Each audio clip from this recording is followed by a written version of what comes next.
বাড়িতে এমন আম গাছ লাগাতে চাইলে এই পদ্ধতি অনুসরণ করুন।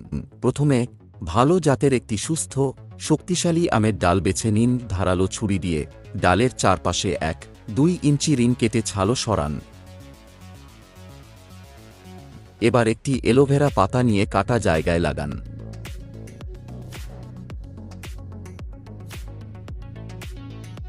এখন কোকো পিট ও একটি স্বচ্ছ ছোট ব্যাগ নিন। তারপর ভেজা কোকো পিট দিয়ে ব্যাগটি পূরণ করুন। ব্যাগের মাঝখানে ছিদ্র করে ডালে বসিয়ে দিন। জিপটাই দিয়ে ব্যাগটি ডালের সাথে বেঁধে দিন।